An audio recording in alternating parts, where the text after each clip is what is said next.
Zee 24 तास एक पाऊल पुढे। डोंबिवलीमध्ये छेडछाडी दरम्यान एका तरुणाचा मृत्यू झालेल्या प्रकरणानंतर पीडित मुलीला आता समाजाकडून होणाऱ्या बदनामीला सामोरं जावं लागतंय। यामुळे पार्ट टाइम नोकरीही गेली आणि आता लोकांच्या दूषणामुळे अभ्यासातही लक्ष लागत नाहीये। नेमक्या कोणत्या वेदनांमधून त्या मुलीला जावं लागतंय त्याविषयी त्या मुलीशी बातचीत केली आमचे प्रतिनिधी दीपाली जगताप यांनी। डोंबिवलीमध्ये 3 डिसेंबरला झालेलं छेडछाडीचं प्रकरण, ज्यामध्ये एका मुलाला आपला जीवही गमवावा लागला होता। पण या प्रकरणानंतर छेडछाड झालेल्या मुलीला समाजाच्या बदनामीला सामोरं जावं लागतंय। वेगवेगळ्या अडचणींचा ती सामना करते। कशा पद्धतीने तिला या सगळ्या अडथळ्यांना पार करावं लागतंय, आपण तिच्याशीच बोलणार आहोत। मला सांग, जी घटना झाली 3 डिसेंबरला तुझ्यासोबत, त्या घटनेनंतर गुन्हेगारांना तर आता पकडलेलं आहे, पण त्या घटनेनंतर कशा पद्धतीने तुला सामोरं जावं लागतंय, तुला नोकरीही गमवावी लागली, काय सांगशील? मी जसं ते पोराला झालेले तसं सगळे लोक मला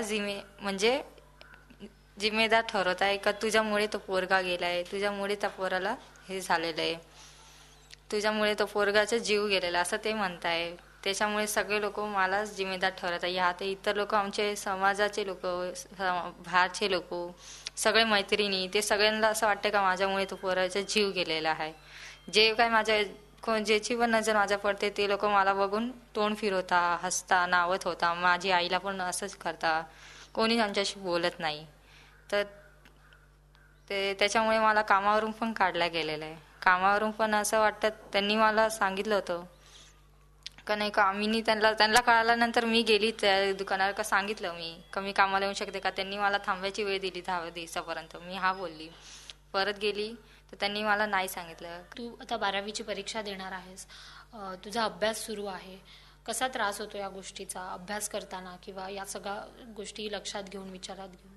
मला ह्या गोष्टीचा भरपूर त्रास होतो, कारण की मी अभ्यासही करते अथवा काही करते तर मला सत्रांचा ते मनातल्या मनात आता डोक्यात तेच गोष्टी चालतं। मला भरपूर टोचर होऊ राहिला असं म्हणायला गेलं तर, कारण की एका दुनिया बसमध्ये गेलं का सगळ्या गोष्टी लोकांच्या माझ्याकडे बघून तेच गोष्टी असतात आणि ह्याच्यामुळे माझ्या अभ्यासामध्ये भरपूर प्रभाव पडतोय।